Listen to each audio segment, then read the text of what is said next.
کہ جب کسی کے عیوب کی بات آئے، جب آپ کسی کی برائی بیان کر رہے ہو تو اپنی اولاد کے سامنے نہ کریں، کسی کی اچھائی بیان کر رہے ہو تو اولاد کے سامنے کریں کہ لوگوں کی تعریف بھی کی جاتی ہے، برائیاں نہیں کی جاتی ہیں۔ اللہ من الشیطان الرجیم، بسم اللہ الرحمن الرحیم۔ رب هب لي من لدنك ذرية طیبہ انك سمیع الدعاء۔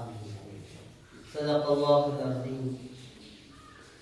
میرے محترم بزرگوں، دوستو، اللہ تبارک و تعالیٰ کا احسان ہے کہ اس نے ہم لوگوں کو جمعہ جیسے مبارک دن میں جمع فرمائے اور کچھ دینی باتیں کہنے اور سننے کی توفیق عطا فرمائے۔ میرے ہم نشینوں، دوستو، اللہ تبارک و تعالیٰ نے ہم انسانوں کو ہزارہ نعمتوں سے نوازا ہے، اور یہ کہنا بھی غلط نہیں ہوگا کہ ہم ان نعمتوں کو شمار ہی نہیں کرتے کہ کتنے نعمتوں سے اللہ تبارک و تعالیٰ نے ہمیں نوازا ہے۔ انہی نعمتوں میں سے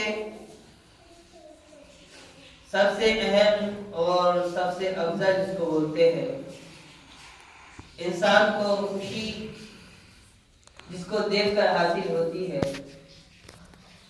کہا جاتا ہے کہ وہ اولاد ہے۔ اللہ تبارک و تعالی انسان کو اولاد کی نعمت کیوں دیتے ہیں اور اولاد کی نعمت سے انسان کو کیا سبق دینا چاہتے ہیں؟ میرے دوستو، اللہ تبارک و تعالی جتنے بھی انبیاء کرام کو اس دنیا میں پیدا کیے ہیں یا جتنے بھی انسان کو پیدا کیے ہیں، سب کو کوئی نہ کوئی اولاد دیے۔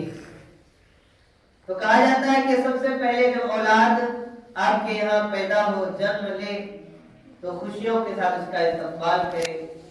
خوشیوں کے ساتھ استقبال کرے اور دعاؤں کا اہتمام کرے۔ سب سے پہلے اس کے کان میں اللہ رب العزت کی تعریف سنائے، جسے ہم اذان کی شکل دیتے ہیں نا، کہ اذان سب سے پہلے اس لیے کہا جاتا ہے کہ جب بچہ پیدا ہو جاتا ہے تو شیطان اس تاب میں رہتا ہے، اس بات کے لیے انتظار کرتا ہے کہ ہم اپنے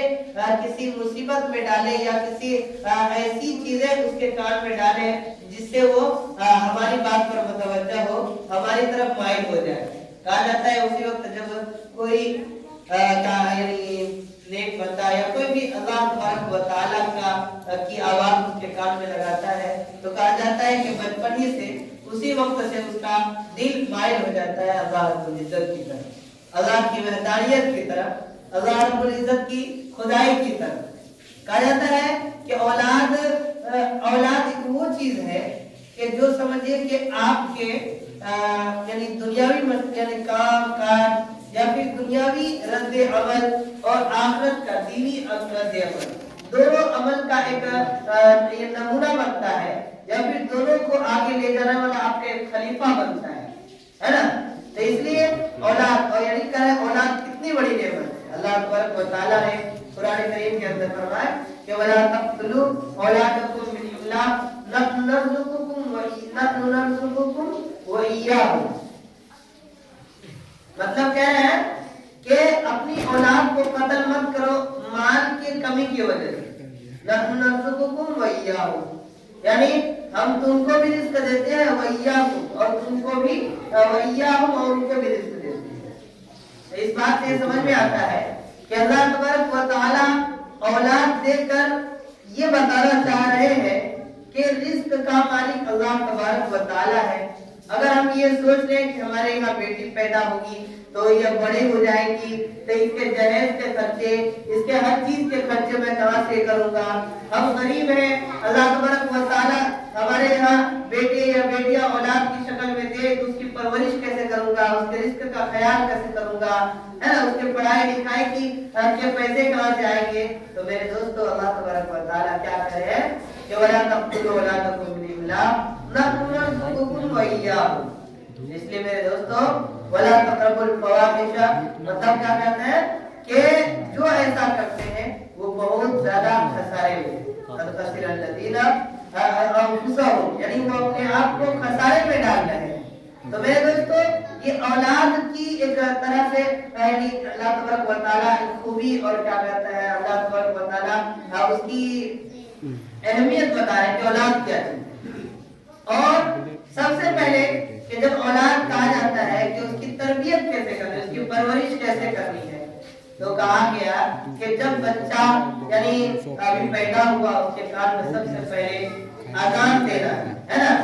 اذان دینا ہے کہ اس کا وہیں سے ہم ایک تعلیم دینا اس کو چالو کر دیں یعنی اس کا تعلیم اور تربیت اللہ کی وحدانیت سکھانا وہیں سے اس کا اسٹارٹ ہو گیا. کہا جاتا ہے کہ بچے جب تھوڑے سے بڑے ہو جائے ہے نا یا پھر اذان دینے کے بعد کہا جاتا ہے کہ کوئی آپ کے محلے میں کوئی نیک عورتیں ہو یا نیک مرد ہو کوئی نیک آدمی ہو تو کہا جاتا ہے کہ اس کے یعنی کوئی چیز اس کو جیسے کھجور وغیرہ اس طرح کے کوئی میٹھی چیزیں کہ اس کو چبوا کر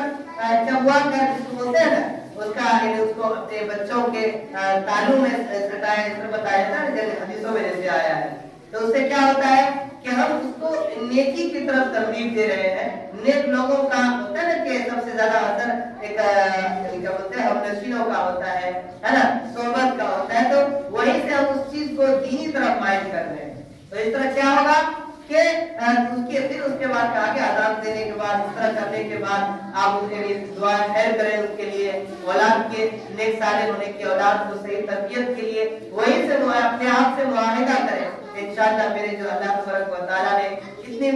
بڑی نعمت دیا ہے. اللہ تبارک و تعالیٰ نے اپنے ایک مخلوق کی پرورش کی ذمہ داری ہمارے ذمہ دی ہے. تو ہم اس کو اس طرح سے اس کو انجام دیں گے اتنے اچھے طریقے سے اس کا خیال رکھیں گے. تو میرے دوستوں ایک یہاں ایک بچپن کا دور ہے نا جب اس کا ہوش نہیں آیا. اب کہہ رہے ہیں کہ جب بچے تھوڑے سے بولنے کے قابل ہو تھوڑے سے جب اپنے زبان چلانے ہوتا ہے کہ آواز آنے لگے تو سب سے پہلے اس کے سامنے کوشش کریں کہ اللہ تبارک و تعالیٰ نے جیسے پہلے اذان دیا اس کے کان میں ہے نا اس کے بعد نیک لوگوں سے اس کو یعنی کہا جاتا ہے یعنی اس کے ذریعے سے ان کو ایک دعوت دی دین کی طرف. اسی طرح جب بچے بولنے کے قابل ہو تو سب سے پہلے کہا گیا ہے کہ اللہ تبارک و تعالیٰ یعنی یہ حدیثوں کے ذریعے ہمیں معلوم ہے کہ اللہ کے رسول صلی اللہ علیہ وسلم نیکی کی طرف اللہ کی وحدانیت کی طرف کیسے کہ سب سے پہلے اس کو لا الہ الا اللہ یعنی کلمہ توحید کی یعنی اس کے زبان پر چڑھا ہے کلمہ توحید کی زبان پر اس کو چڑھا ہے. اور کہتا ہے بہت سارے صحابہ کرام کے بہت سے ہمارے نبی صلی اللہ علیہ وسلم کے زمانے میں کس طرح ہوتا تھا کہ جب ہمارے نبی صلی اللہ علیہ وسلم کے خاندان میں کوئی بھی بچہ یعنی پیدا ہوتا تھا تو چاہے وہ دوسرے خاندان کے ہو تو خود بخود یعنی نیکی کی طرف مائل کرانے کے لیے ہمارے نبی صلی اللہ علیہ وسلم کے پاس لے کر آتے تھے. تو ہمارے نبی صلی اللہ علیہ وسلم ان کو کچھ کھجوریں چبا کر یا اس طرح لعاب ان کے یعنی زبان سے لگا دیتے ان کے تالو سے لگا دیتے تھے. اسی طرح کہہ رہے ہیں کہ حضرت عائشہ رضی اللہ عنہا جو امہات المؤمنین میں سے ہے کہہ رہے ہیں کہ ان کے یہاں جب کوئی بچہ پیدا ہوتا تو نبی صلی اللہ علیہ وسلم کے پاس لے کر آتی اور ان کو اس طرح کا یعنی ان سے دعائیں کرواتے پھر ان سے کوئی میٹھی چیزیں چبا کر ان کو ان کے منہ میں ڈالتے. اسی طرح حضرت زبیر رضی اللہ عنہ کی جو اہلیہ ہے حضرت اسماء رضی اللہ عنہا تو وہ کہتے ہیں کہ جب عبداللہ بن زبیر یعنی زبیر رضی اللہ عنہ کے بیٹے جب پیدا ہوئے تو انہوں نے نبی صلی اللہ علیہ وسلم کے پاس ان کو لے کر گیا ہے نا تاکہ اس طرح کے یعنی چیزیں ہو اور نیک لوگوں سے اس کا تاثر ہو تو اس پر یہ چیزیں اثر انداز ہوں. اسی طرح جب یہ کہہ رہے ہیں کہ جب ابھی بولنے کے قابل چالو